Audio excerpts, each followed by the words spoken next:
Look at this. Right now, if you want to insert the data, how did you insert? Clicked on the tab, new, we enter the data, clicked on save. Record by record, we are saving the data. What if you want to insert a bulk amount of data? If you want to insert a larger set of data, 1000 records I want to insert at a time, 1 lakh records I want to insert at a time, 1 lakh records I want to delete at a time. What if you want to work with a larger amount of data? Then we will go for ETL tools. ETL tools. What is the form of ETL? Extract, transform, and load. Salesforce has already given some built-in ETL tools. What are they? Data loader, import wizard. Salesforce has given you two tools for working with the larger set of data. What are those tools?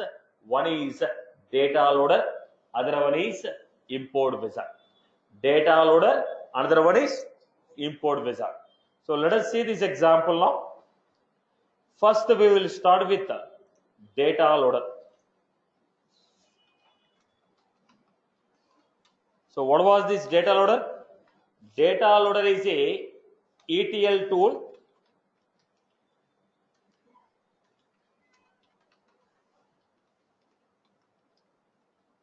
given by the Salesforce.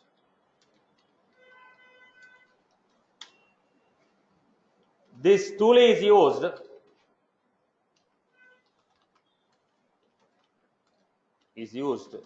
to work with bulk amount of data. Bulk data. So maximum how many records I can work?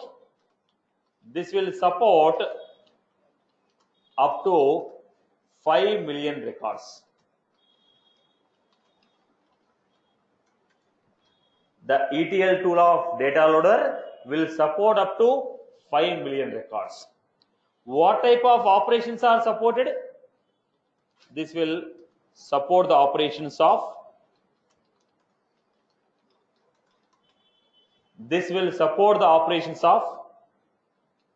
insert, update, upset, delete, export. What are the operations it is going to support? Insert, update, delete, export, export out. Okay. Now, which objects it is going to support? On which objects we can work using data loader? So, standard objects. Which standard objects? Lead, account, contact, opportunity, product, price book, task, event,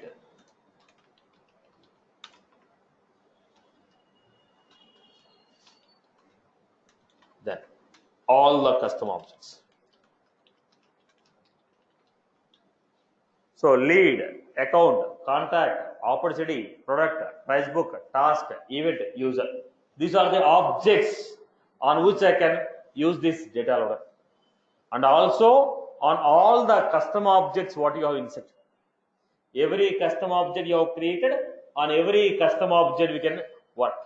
So all the standard objects, all the custom objects. Okay. Let us go to the next step.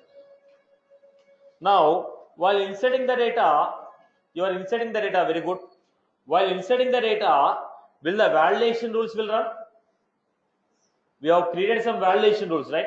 Okay. Now, will the validation rules will run? Okay. All the validation rules will run, and all the required fields will be running.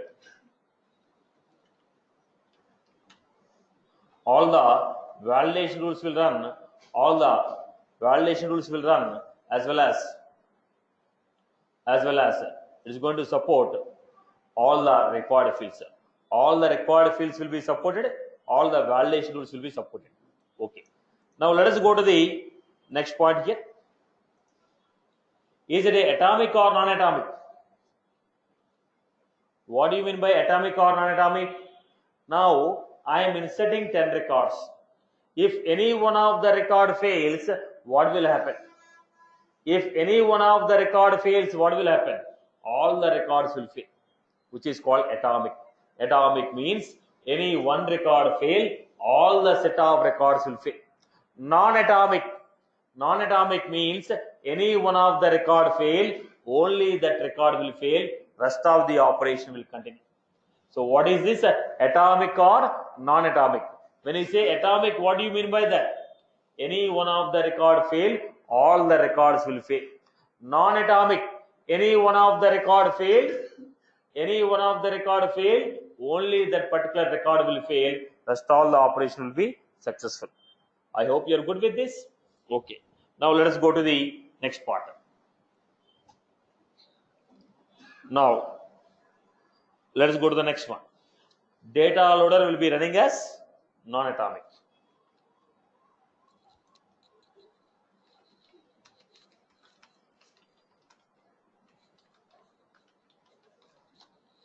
Then synchronous or asynchronous? Data loader is asynchronous. Data loader is asynchronous. Now what do you mean by that? If you are working with 1000 records, if you have 1000 records, all the records will not be working at a time. They divide them into a number of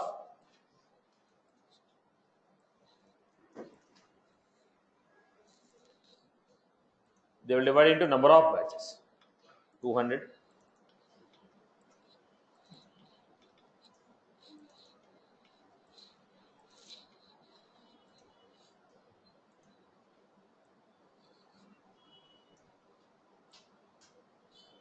They are going to divide them into number of 1000 records are divided into number of batches.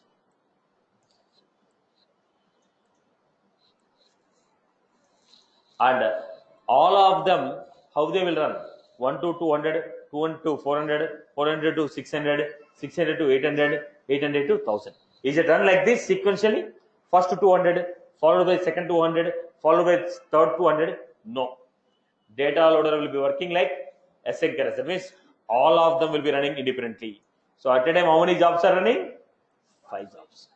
All 200, 200, 200 will run independently. So if I am inserting 1000 records, now we have 1 to 200, 201 to 400,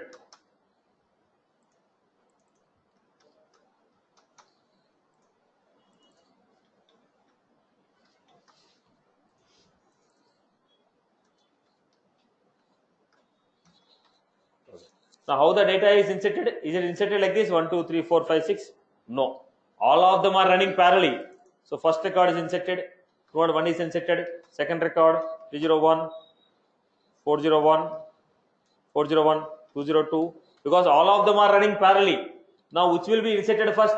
Which order they are inserted, we cannot guarantee, because all are 5 independent jobs, all of them are running at a time. All the 5 jobs are running at a time. So which record will be inserted first, which record will be inserted next, we cannot guarantee, because they are not synchronous. The moment you say synchronous, what will happen? First 200, followed by next 200, followed by next 200. It is a synchronous. But data loader will be working like asynchronous. When I say data loader is working like asynchronous, we cannot guarantee in which order the data will be inserted. So data loader is what? Non-atomic operation. Data loader is asynchronous. While working on the data, we will check all the required fields are entered or not.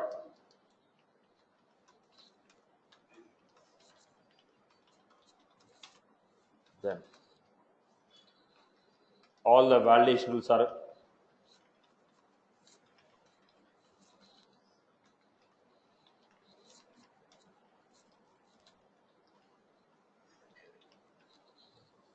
this is how we are clear. Okay, fine. So basically data loader will support how many records? 5 million records. Now how do you install this data loader? We are supposed to install data loader. How do you install the data loader?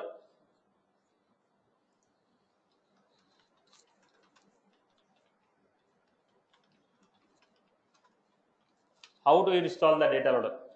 Data loader is a ETL tool developed on a Java language. That's a tool where the third-party company initially developed it. Salesforce company acquired it. Third-party company developed it. Salesforce company acquired it long back. Now the tool was built on which language? Java language. Now you do not know Java language. It's not necessary to learn the Java language. It's a tool. We log in and use drag and drop and use it. But for your information, I'm saying it was developed on Java. So if the tool was developed on Java, if you want to run the tool, what do you require on your system? Any application developed on the Java, if you want to run it, Java should be there on your system, right? So you require what? Java. Okay. Now Java need to be installed on your system. Now when you say Java need to be installed on your system, there are two things: JDK, JRE. So what is that JDK? Are you interested to develop a new product? Are you developing a new product or new program? If you want to write a new program and you want to run the program, we will go for JDK, Java Development Kit. Right. JRE. Now, I don't want to write a Java program. I want to run the program which is already there. Then we go for JRE. JRE is for runtime. The program which is already compiled, I wrote a program already. It is already compiled. I want to execute. If you want to execute a Java program, JRE will be sufficient. Right. If you want to write a Java program, if you are interested to write a Java program, right, then I'll go for JDK. Now, data loader, are you writing a program? Already it is developed. Right. Is Dinakar Verma, mute your mic. Right. So already the tool was developed. Now we are just executing the tool to meet our requirement. So what we require? JDK or JRE? JRE will be sufficient. Okay. So the people who are learning Java, they will install JDK, write their programs, execute their programs. But the people who are using the products which are developed on the Java, they require only JRE. Now in the mobile phone, you are using a Play Store. Now what the applications will be there in the Play Store? Applications which are built on Android will be there on the Play Store. Now which applications will be there on the Apple Store, iTunes? Now if you go for App Store, in Apple, iTunes, what will be there? iOS. Applications which are built on iOS. Similarly, here it is built on Java. So any application built on Java, if you want to run from your system, you require JRE to be installed. Right, boss? Okay. Now, Stefan, check JREs.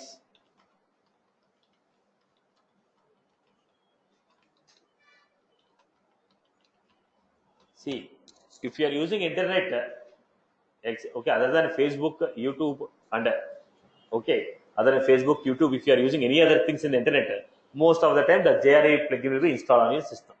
You are opening your system internet only for Facebook and WhatsApp and your YouTube, then JRE will not be installed.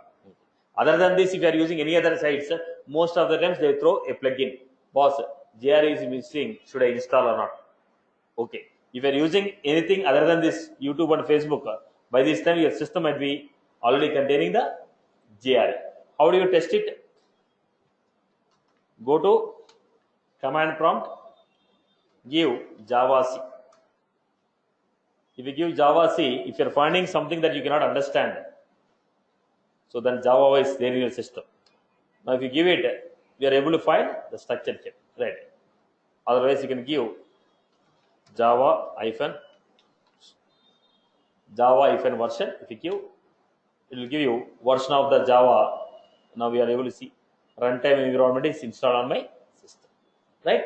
Java hyphen version. If it is not available, it will throw error message. Now, if it is already there, no problem.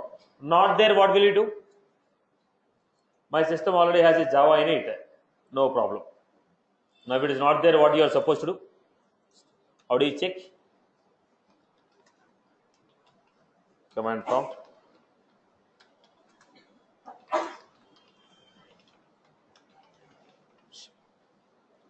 It will give you. If it is not there, if Java or JRE available on your system, then we are supposed to go to oracle.com, go to the Oracle site, explore training. Even the Oracle people are giving training classes. Now go to this. Then what we are getting here, boss? So look at this. Downloads will be there. Where is that? Developers.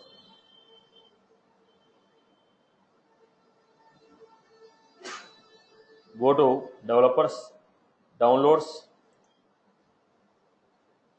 You go to downloads.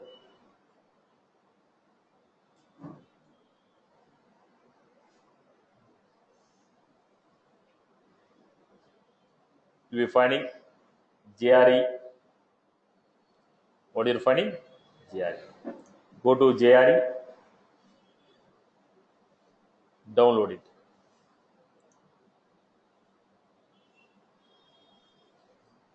There is a terms and condition check box.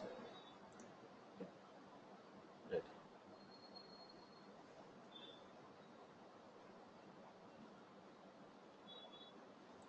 So agree and start downloading. So what we are getting here? EXE file. Just it takes a couple of minutes. What was that? EXE file. You'll be getting EXE file. Go to oracle.com. Go to oracle.com.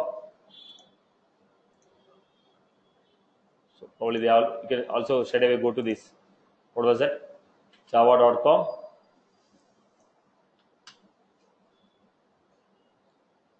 Download. Then go to the downloads of this file. Go back here. What was the file here, boss?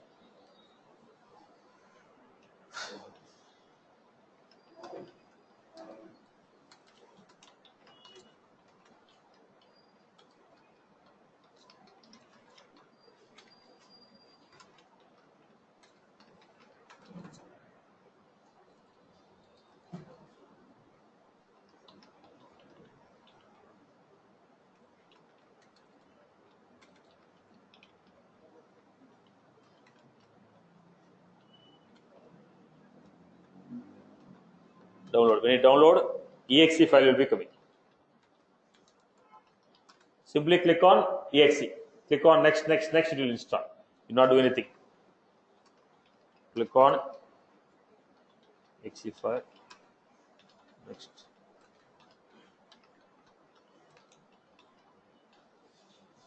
You not do anything. Just click on this. Then we are supposed to set the environment variable.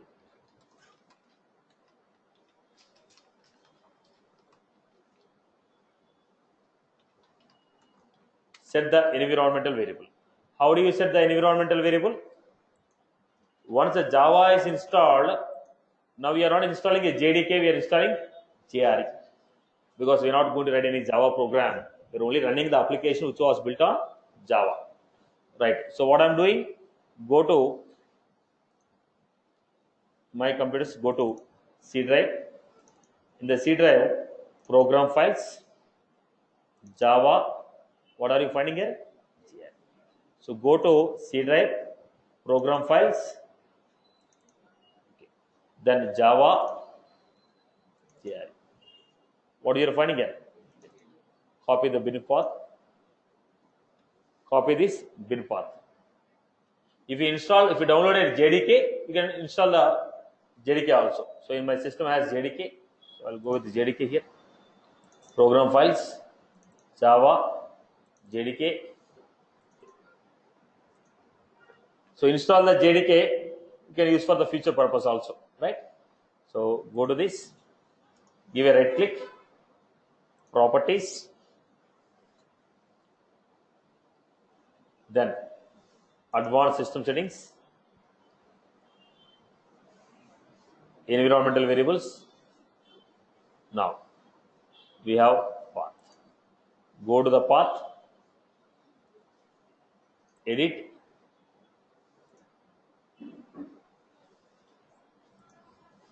edit,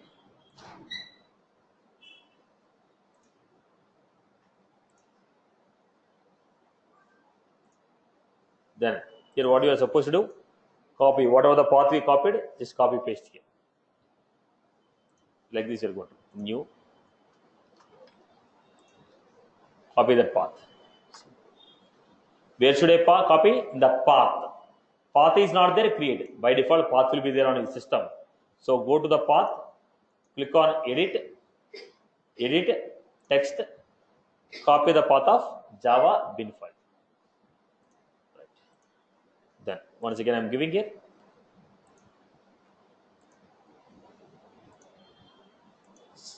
How do you do it?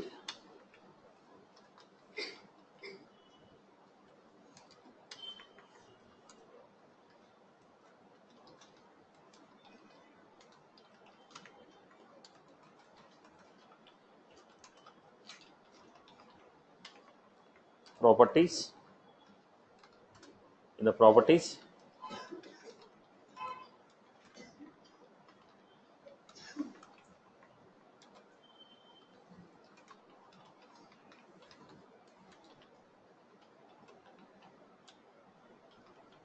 environmental variables. First here we are supposed to get the path of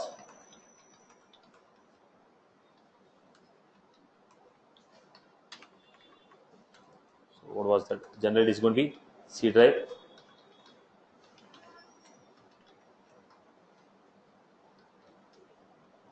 Generally, this is the path. GRE, your version.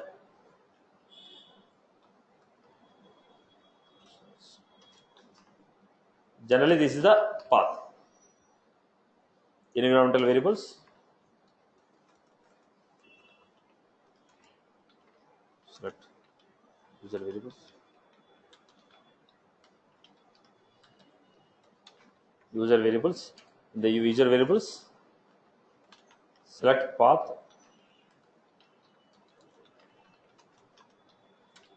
Select path. Click on edit text.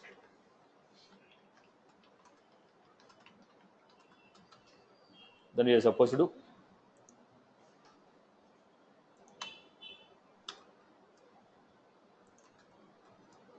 edit text. Then what you are supposed to do? Add the path.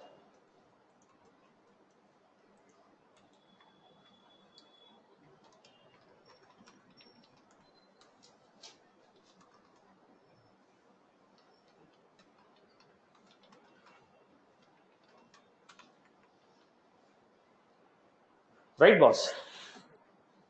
You are going to add the path of the GL. This is how we are going to add it. Once you add it up, again test it whether it's working or not. How do you test it? Open the command prompt, give Java version. So this is in case if you don't have Java on your system. Okay, let's go to the next one. So how to download the data loader?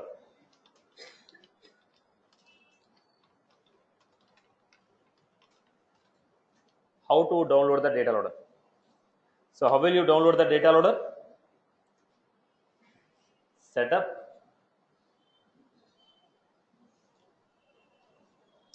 So we had administer, data management. What do we have? Data loader.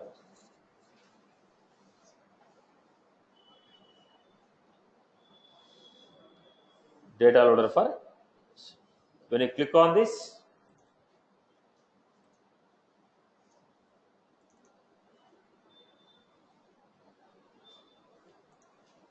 This is the file which is downloaded. What is the file we have? Data loader. This is the file which is downloaded. One, it is a exe file. I told you it's a exe file. To run this only, we have installed Java. When you click on this, it will be installing this. Let me show you this.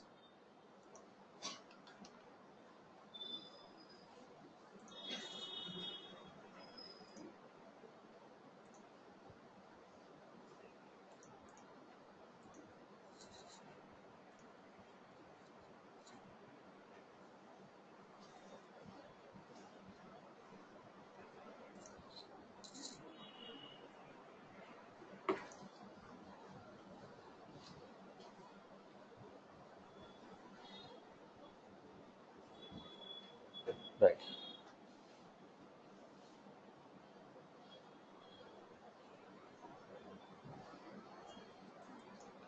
Right. So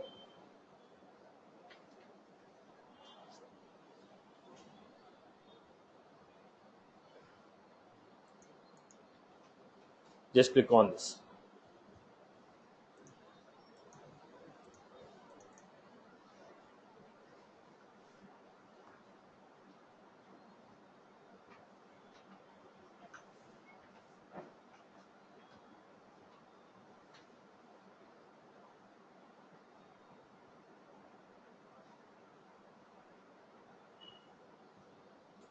Agree.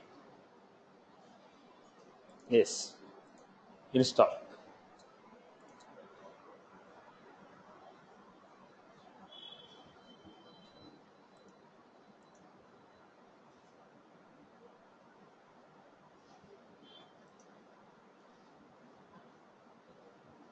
Now, once it's installed, the file is installed. We just seen how to install the data loader. But once it is installed, we are supposed to log in.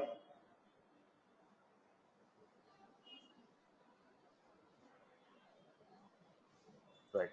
So go back to this. It's installed now. The file is installed.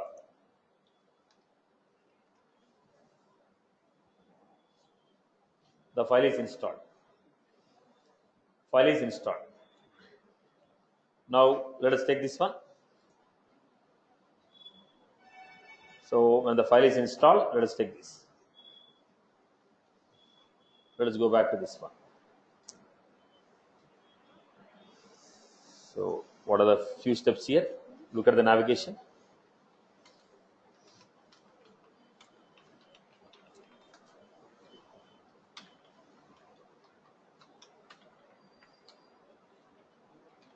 Setup, administer,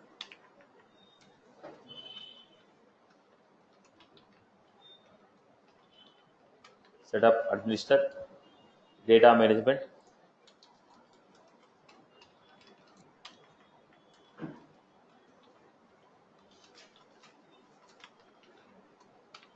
data loader,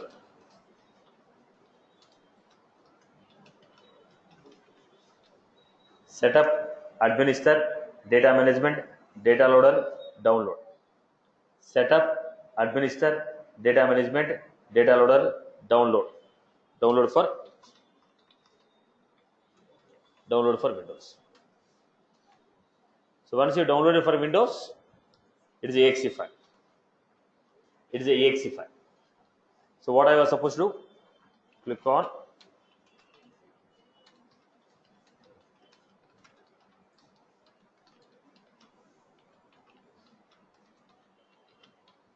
next and save. Click on exe file. Click on next and save. Click on exe file. Click on next and save. This is how we have saved it. I hope you are good with this one. Click on next and save. So once the data loader is installed, how do you log in? How to log into data loader? You have installed the data loader, but the question is, how do you log into data loader? You have installed the data loader. How do you log into data loader?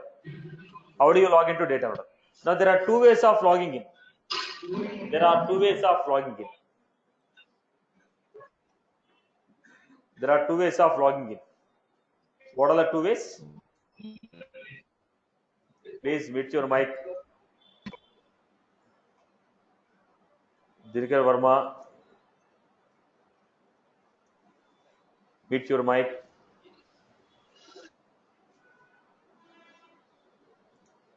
Right. So look at this one. When I'm going to the data loader, when I want to log in, there are two choices: OAuth or password authentication. When you say OAuth, select the environment, login. They'll ask me username, password.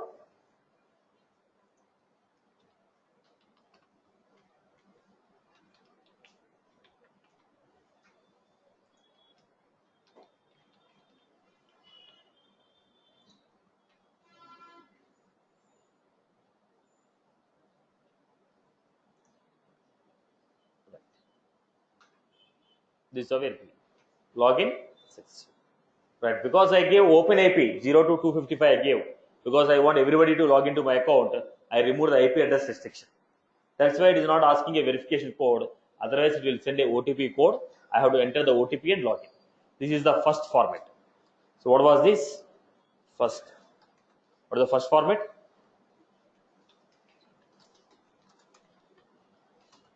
If you want to log in,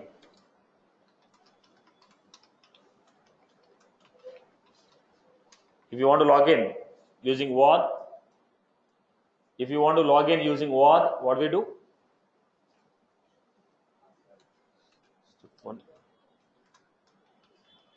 Step one, choose the environment. Step one, choose the environment. Step two, enter the credentials.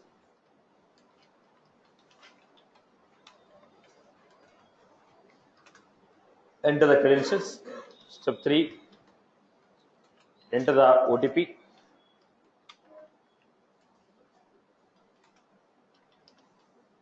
Login.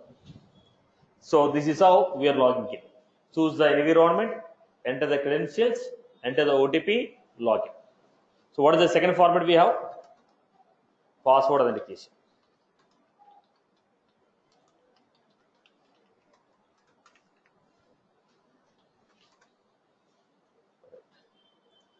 Go back. What is the format here?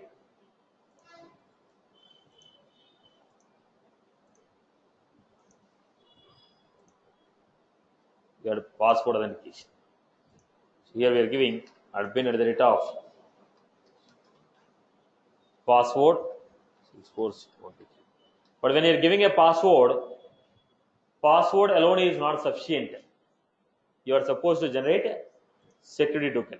Now, because I gave OpenAP, you are not getting any security token. Directly will log in. But generally, what happened? You'll be finding a security token. Are you finding any security token here? You're not finding because I gave OpenAP for everyone. If I remove that OpenAP,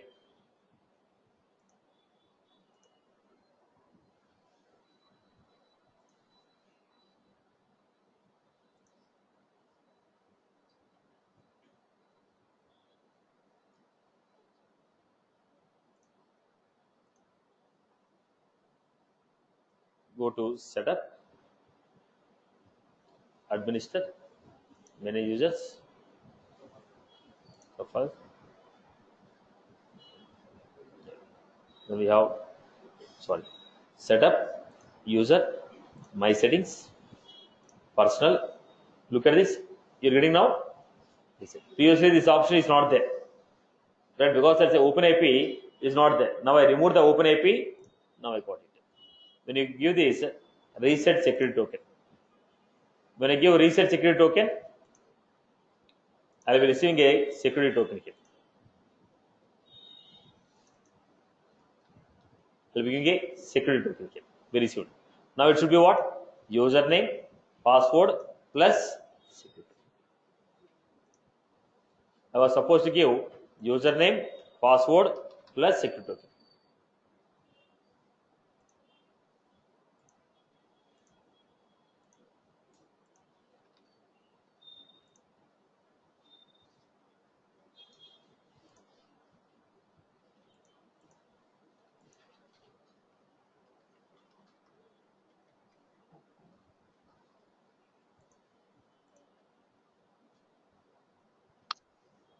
login 60.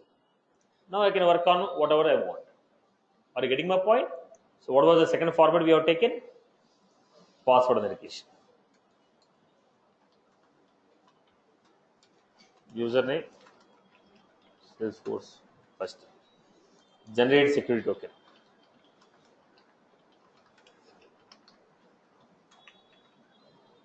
Generate security token. Generate security token. When you generate the security token, what is that? Username.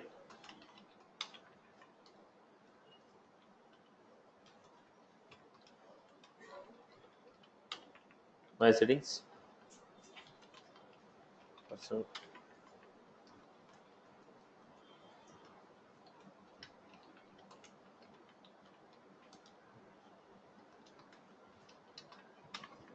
Generate security token.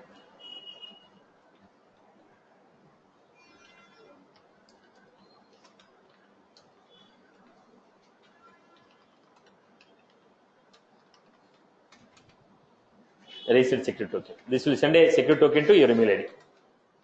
You will receive.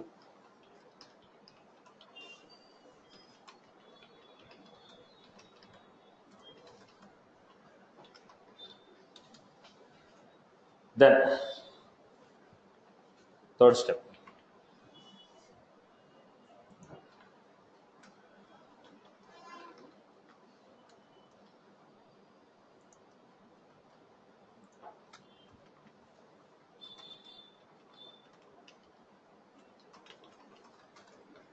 Salesforce.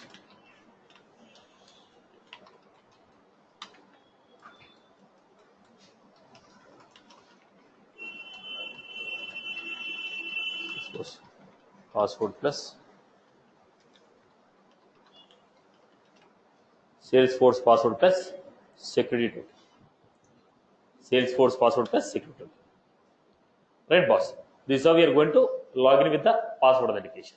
So download the data loader, install the data loader, then log in with OAuth with the password authentication. I hope you are good with this. Okay. Now, how will you work with the data loader? Data loader will support only CSV format, comma,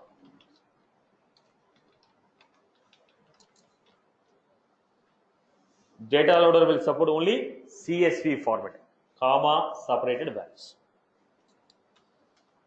Data loader will support only CSV format. First, I will try to insert the data. So, what is the first operation? When you want to insert the data, look at this, everyone. Everyone here. First, look at the object what we have. So, to account object, I want to insert. So, if you want to insert the data, create one folder.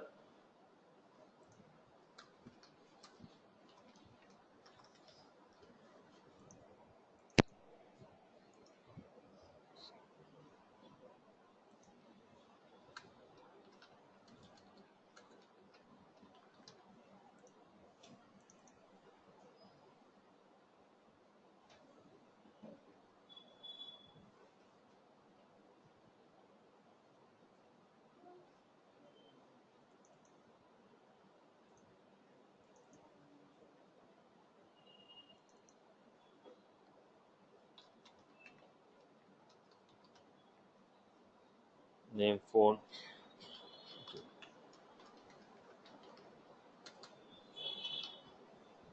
This is the data I am trying to insert.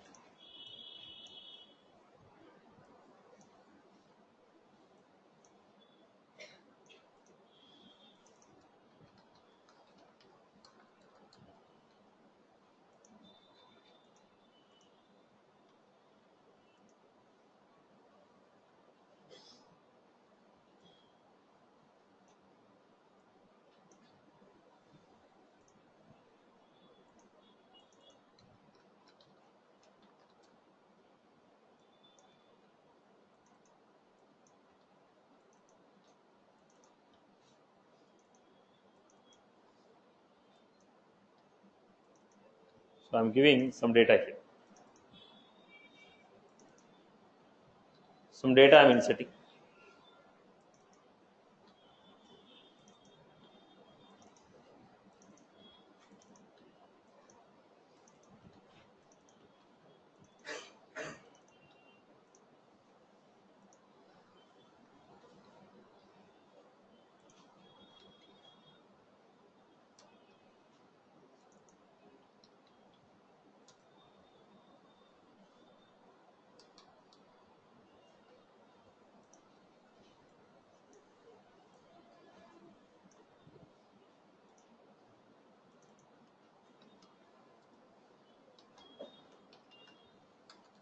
So I'm giving some data here.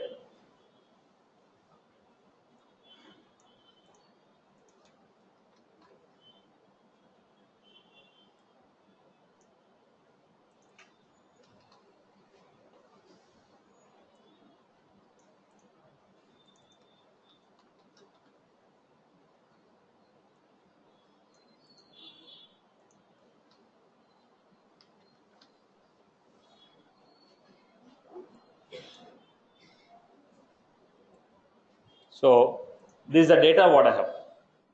I want to insert this data. So save the file, save as. Where you want to save this?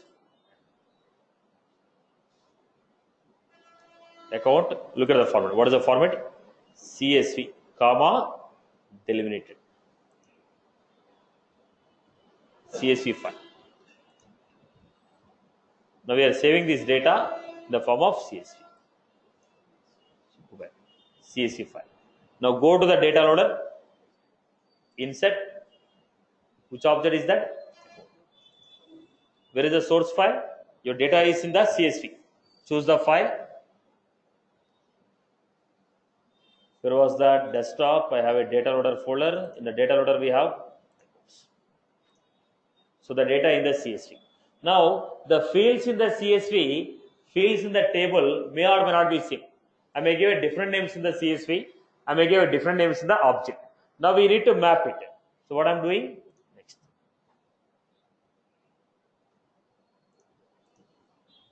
Then look at this. Create or map. Name. Name field should be mapped with the account name. These are the CSV fields. These are the fields of the object. Then I have ownership should be mapped with ownership. When you give auto map, if anything is mapping, they'll give it. Otherwise, drag and drop and map. These are the fields of CSV file. These are the fields of object. Left hand side CSV, right hand side object. Now, while you are inserting, you may get success and error files. Store the success and error files in this folder.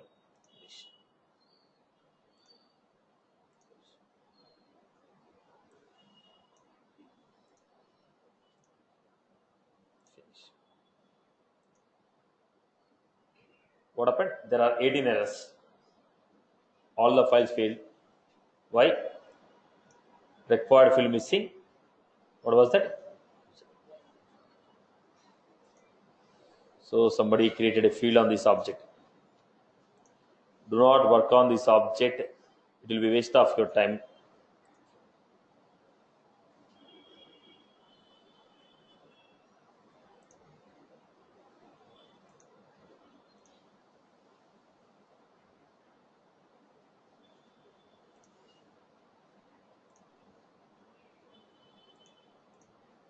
Now what happened?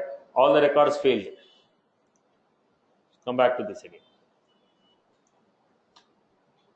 Now go back. Data loader. Insert. Choose the object. Browse. Select the file. Then what you are supposed to do? Mapping. Mapping is what? Which field in the CSV should be assigned to which field in the object. Next.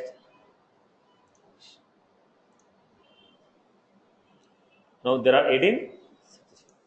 All the records are successfully. Right, boss? So while inserting the data, what happened? It has verified. Every value of required field should be entered. Every value of required field should be entered. So this is how we got the data. right? Every value of required field should be entered. Every value of required field should be entered. Now I want to update the data. What is the data you want to update? I want to update, let us say, industry value. I want to update the data. So we have inserted a couple of records. I want to update the data. So if you want to update the data, what is mandatory for us? If you want to update the data, what is the mandatory? ID. Otherwise, how does the Salesforce understand which record you are updating? When you want to perform an update, how does the Salesforce identify which record you are updating? So there should be some required field. What is that required field? ID.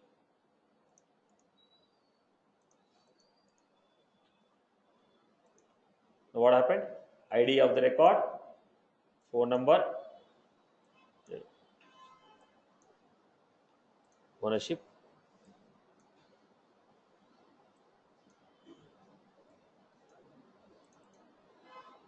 Then I gave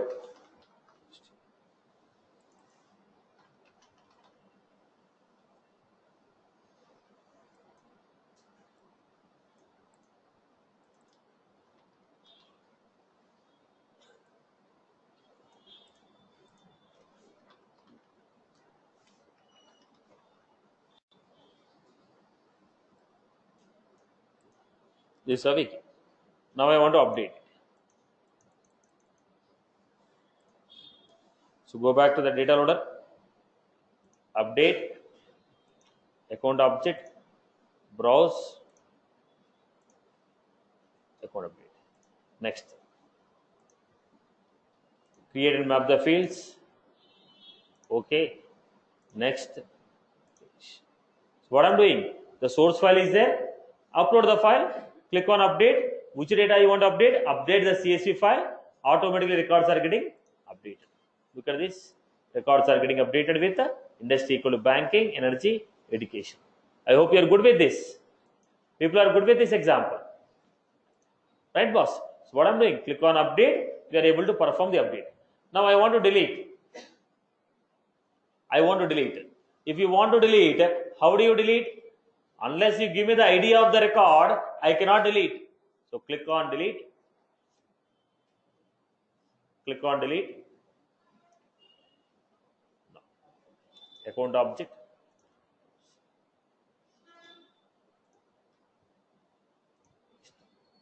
If you want to delete, what is required? Only ID is required. Because we are not uploading any data, we are deleting it. If you give me ID, automatically record will be updated. Records will be deleted. What happened? 18 records are successfully. Are you clear about this? So we are inserting the data, updating the data, deleting the data. Upset is not done. Insert, update, delete. So if you want to update the data or delete the data, what is required? ID of the record is required. If you want to update the data or delete the data, what is required? ID of the record is required. If you want to update or delete, what is required? ID of the record is required. I hope you are good with this. Now we are going with the export. Go to the export. Then I gave account object. Export means you are exporting the data into your system. The data which is there in the database, the data we are exporting. I told export. Next. Select the fields, ID,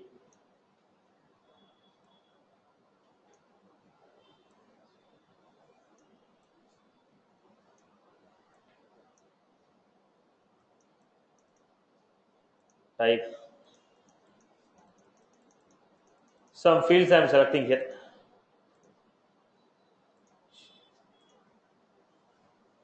What happened? How many records are coming? 12 records are exported. How many records are exported? 12 records. Export means data which is in the database, that is exported. How many records? 12 records. Now I am going with export all.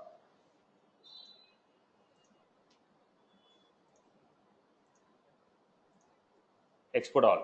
ID.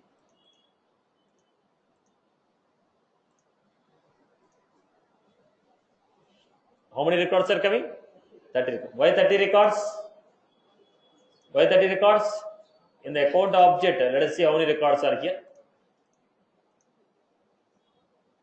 How many records are there? 12.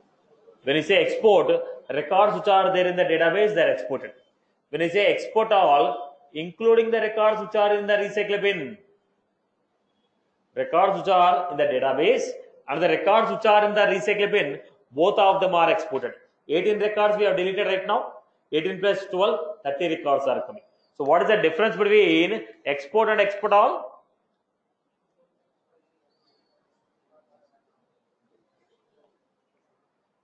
Export and export all. When you say export, data from the database is exported. When you say export all, data from the database and the recycle bin, both of them are exported. I hope you are good with this. Any query from your end? Any query from your end? Clear for everyone? Clear for everyone? Right. Get download and get it right. Download and get it. Whenever you want, first download it and do it. Whenever you want, you download it and do it. Downloading is what? Export only, no? Right. I hope you are good with this. Right.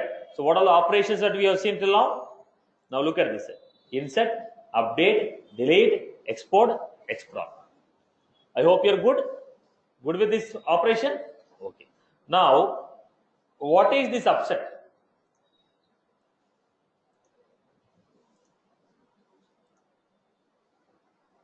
What is this upset? I want to give one field here. Look at this. I am giving new number, next,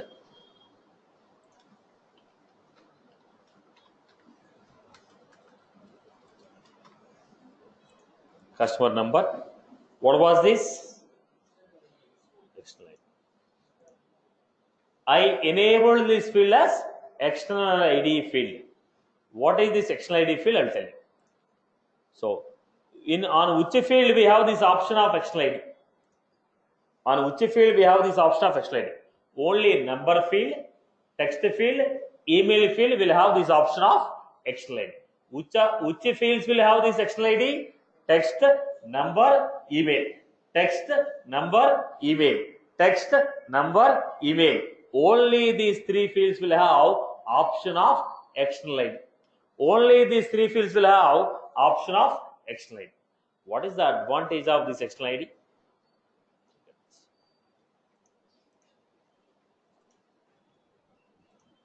Now, this is some SAP system. This is Salesforce. The Salesforce, I have a table.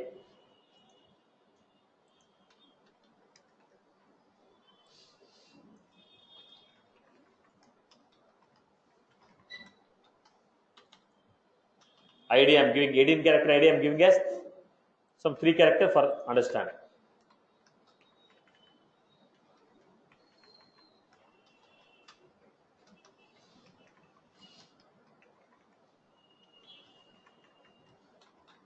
So, if you know ID of the record, it is very easy for you to understand, because ID is always unique. But the SAP people are sending the data to Salesforce. Will these SAP people know Salesforce ID? Why should the SAP people know Salesforce ID? Your application is different, my application is different. Now, whatever the IDs you are creating, I will not be knowing anything about it. Now, according to my SAP application, name.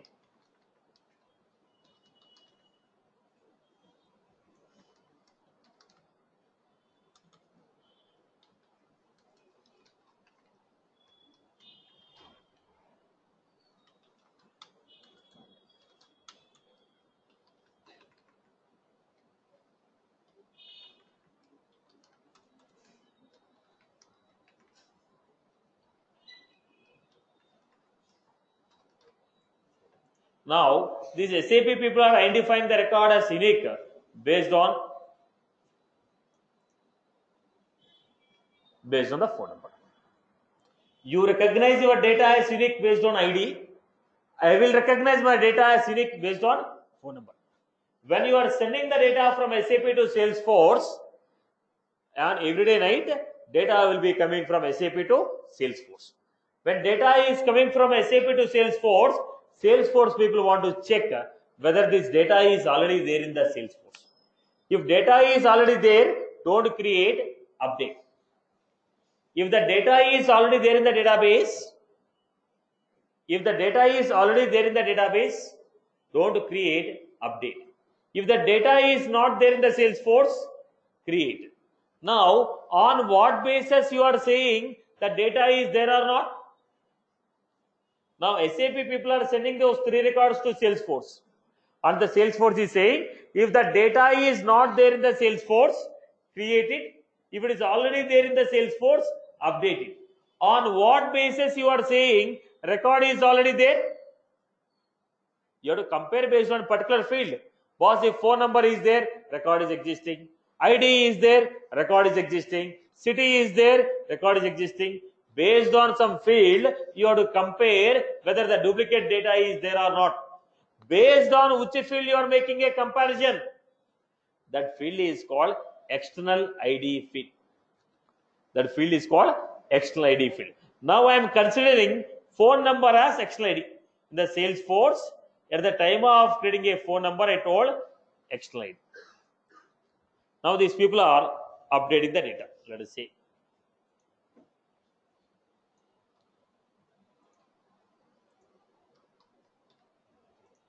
These people are updating the data. When they are updating the data, phone number is external ID.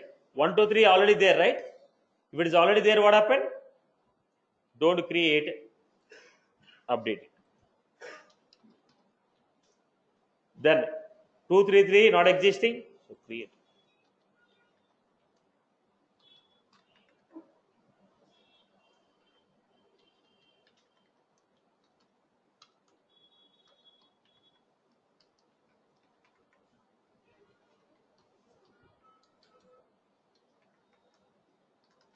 So what happened? If the data is already existing, it is updating.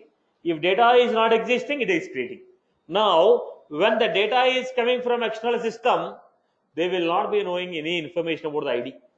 So basically, you are supposed to compare based on any one of the other field. The field based on which you want to compare, that field is defined as external ID. That field can be what? Number field, text field, email field. That external ID field can be a number field, text field, or email field. I hope you are good. I hope you are good with this. Okay. Now suppose if it is two-way communication,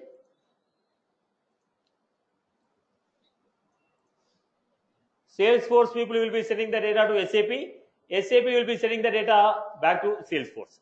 Then what is that? If Salesforce people are sending the data to SAP, then we are going to have Salesforce ID.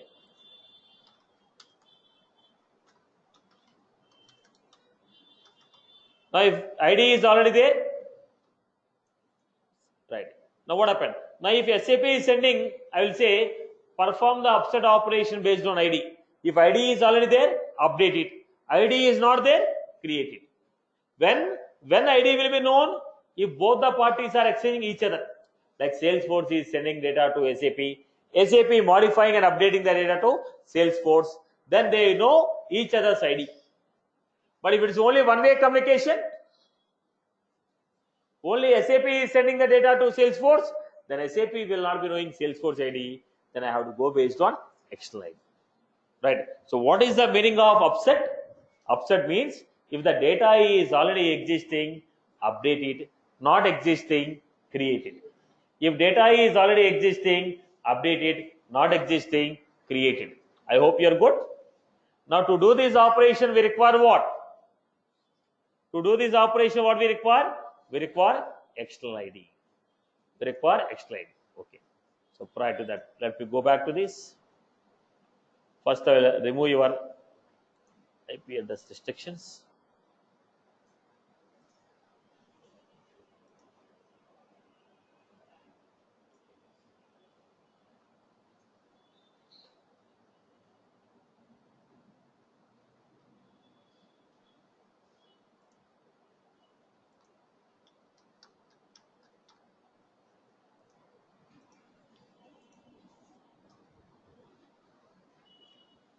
This is the data what we receive. So go to the customer object. Already some IDs are here. So we have created a customer number 1.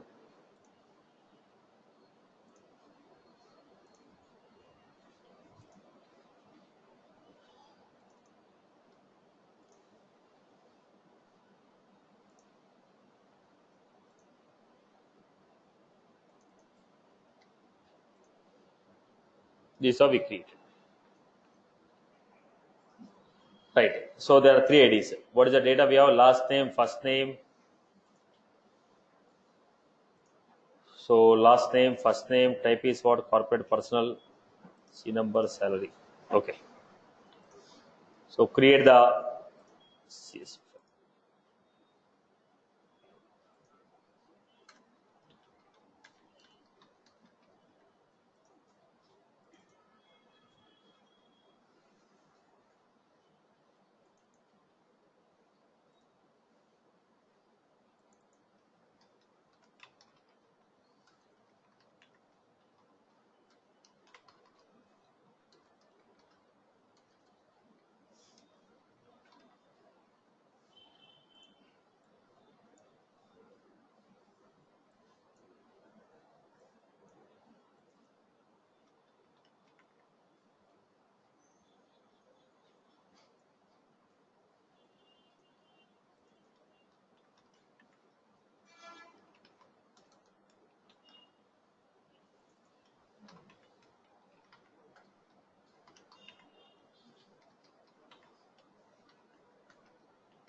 Some data.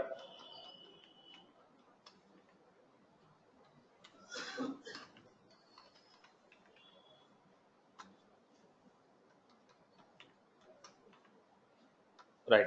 So this is the data what I want to upload. But I want to upload in the form of upset.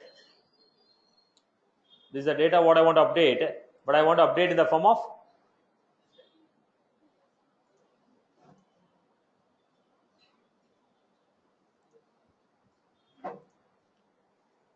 I want to update this data.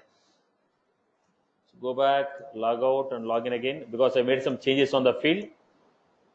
Upset.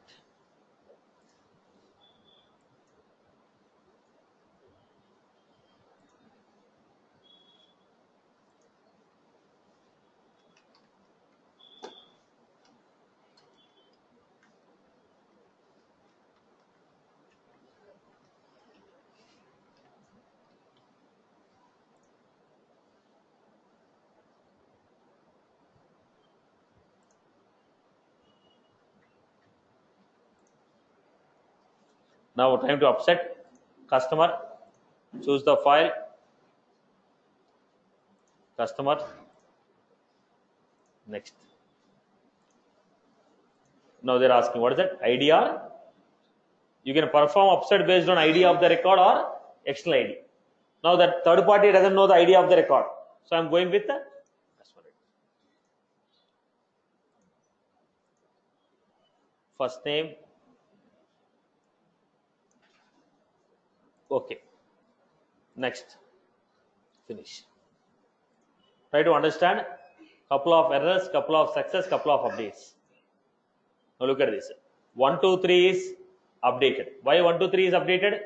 Already we have 3 records with the external ID called 1, 2, 3. Those records are updated. 4, 5, 4, 5, 6 not existing, they are created.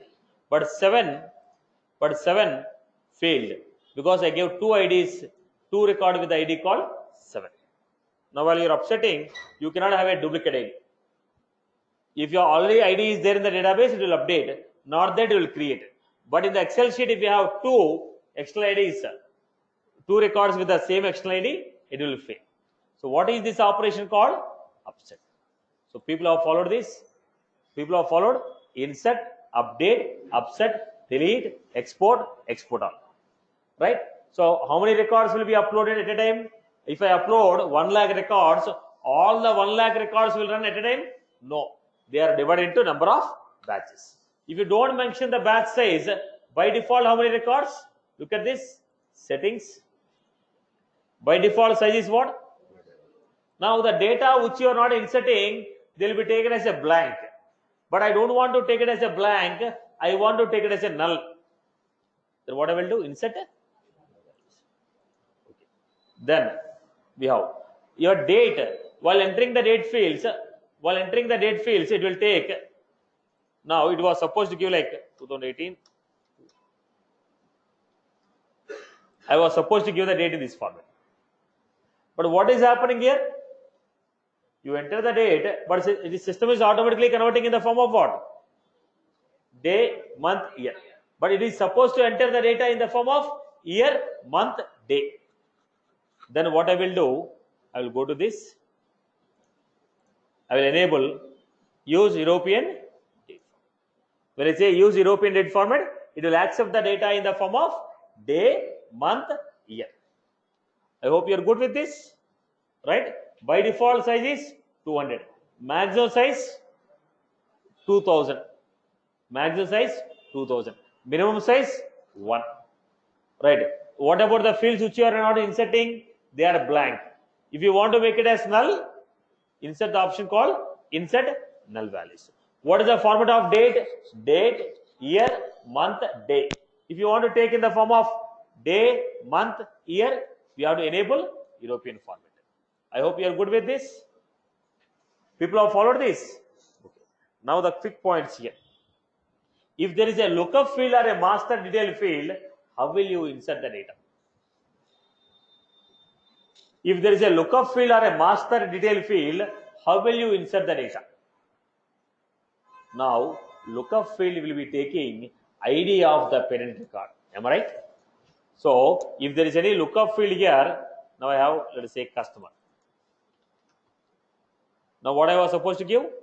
You are supposed to give 18 character ID. Lookup field or master detail field data you want to enter, you are supposed to enter 18 character ID of the parent. Whenever there is a lookup field or a master detail field, you are supposed to enter 18 character ID of the parent. I hope you are good. I hope you are good with this. Clear, boss?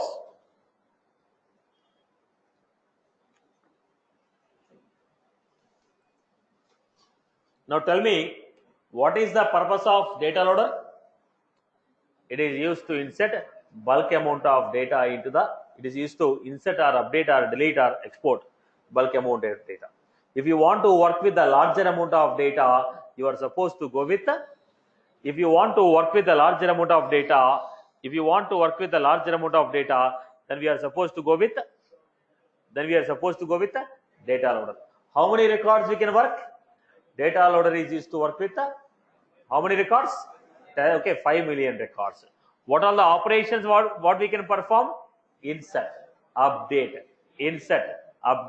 upset, delete, export all. What is the difference between export and export all? Export will export the data from database. Export all will export the data even from recyclability. Export all will export the data even from recyclability. Okay. Next, let us go to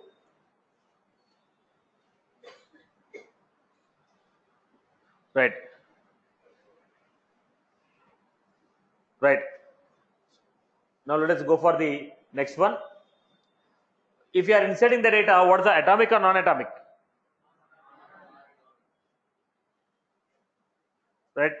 Right? Are we getting my point? So are we getting my point? What is the format here? What is the format? Atomic or non-atomic? Non-atomic format. It is a non-atomic format. Next, what do you mean by non-atomic? What do you mean by non-atomic? When it's a non-atomic, any one of the record fails, only that particular record will fail. Rest of the data will be successful. Rest of the data will be successful. Right. Next, synchronous or asynchronous? Synchronous or asynchronous? Synchronous or asynchronous? Asynchronous. What do you mean by asynchronous? Right. What will happen? Asynchronous, if all the records will be running parallelly, not one after the other. Now, when you are inserting, all the required fields should be entered, all the validations will be running. Okay. The next one, we have seen about the, if there is a lookup field or a master detail field, what you are supposed to take? If you want to go for a lookup or a master detail, what you are supposed to understand? You are supposed to understand. If you are having a lookup or a master detail field, what you are supposed to get? ID of the record. 18 character ID of the record should be given. What is that? 18 character ID of the record should be given. 18 character ID of the record should be given. I hope you are good. Okay. Next. Now, what about the null values? If you are not entering the data, by default it will take blank. Blank. You want to make them as null, you have to enable it. Date will be taken as the date field will be taking as year, month, day. You want to take it as a day, month, year, enable European format. I hope you are good. Okay. Then there is one more format which is called import wizard. I told you there are two formats of importing or exporting the data. One is the data loader, other one is import wizard. Administer, then we have data management, administer, data management. So what we have here? Import wizard. Data management, we have import wizard. Go to import wizard.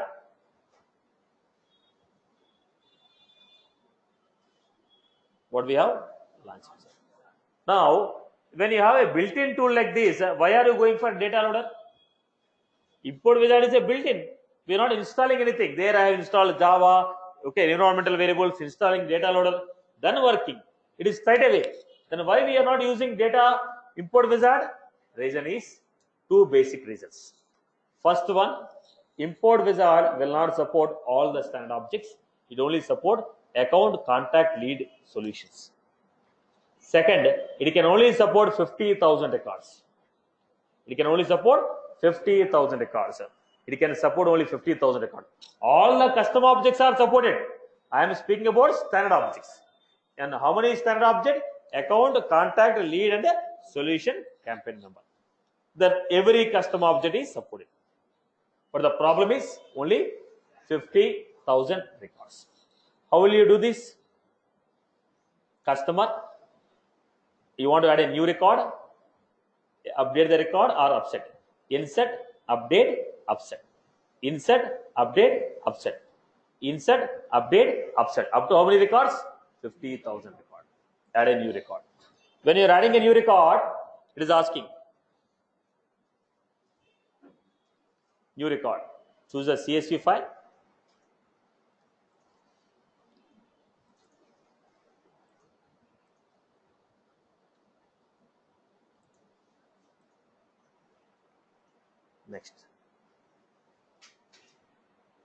Next.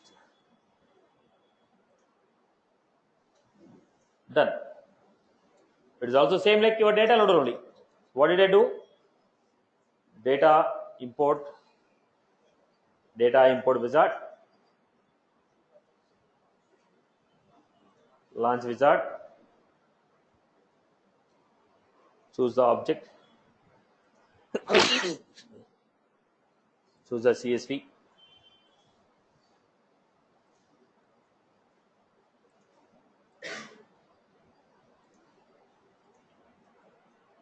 next. So map the fields. Whichever the fields are not mapping, you can map here.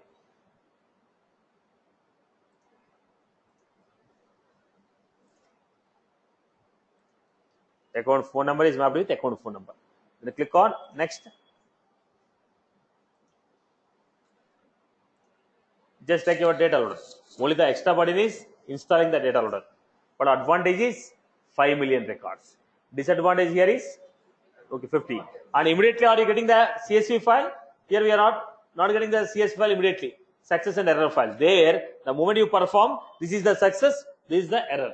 Immediately, if something goes wrong, I can modify it and upload it immediately. Here it takes some time.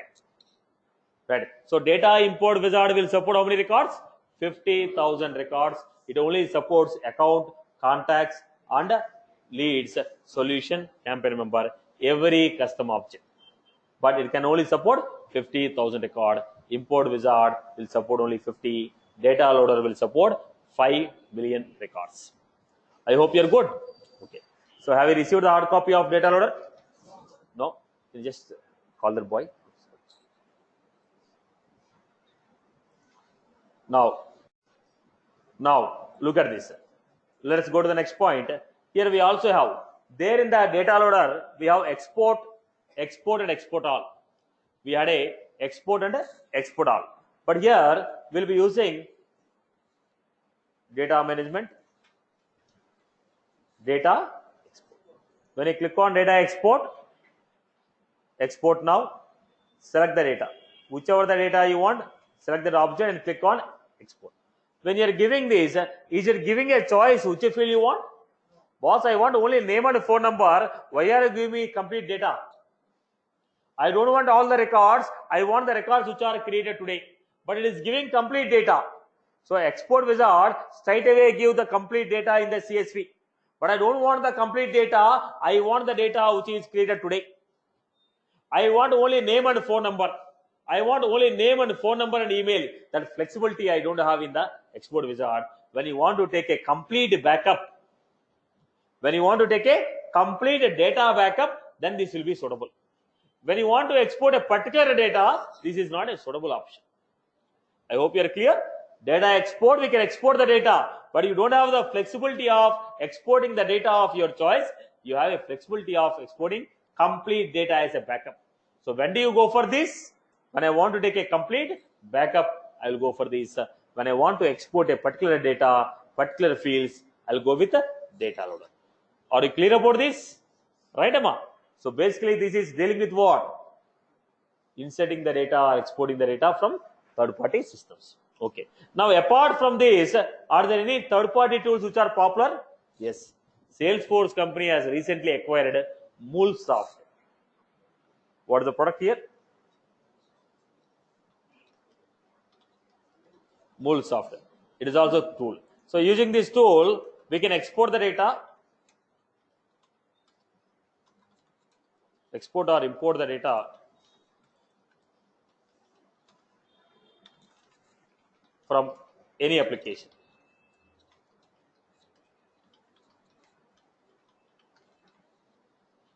Any external application. Now it is like from SAP I want to upload the data, from Siebel I want to upload the data, from NetSuite I want to upload the data, third-party applications to Salesforce directly import and export. But this is a commercial tool, you have to pay the money for it. Right. Now, being an architect, being a product architect, I never suggest going for a third-party tools. Now, because if you want to use the product frequently, then why don't we build our own web service? Build our own product which can support this.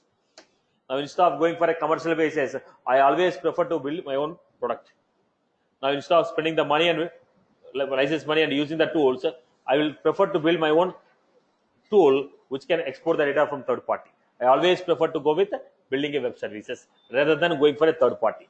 I always say no to third party tools to reduce the cost cutting. If my client is XYZ, I'll always go for third party tool because I will get my work. As a product owner, I never prefer to go with spending extra money for the tools. As a product owner, now as a developer or as a project manager, you always try to reduce your work. You prefer to give it, but the client always says no because the extra amount has to be paid on monthly basis based on number of calls. If number of calls are more, if I'm using this functionality frequently, then why should we spend the money for third party? With the same money, I can build my own product, which can help me to use the product for longer time. So always I prefer to go for building my own web service calls rather than you going for third-party tools. Right, boss? So what all other products we have? MuleSoft, Jetrabit, Delboomi, Informatica on Demand. These are the some of the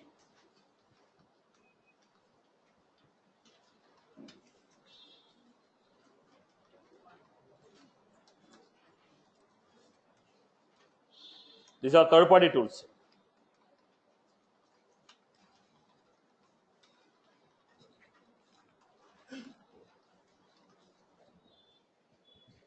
Right.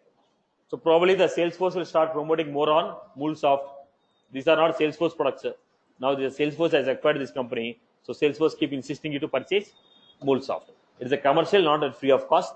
So people can achieve the same with a program or data loader.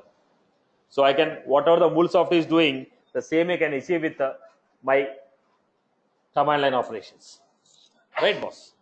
So this is a basic idea about other tools which are popular in terms of data migration. So these are used for what? Data migrations.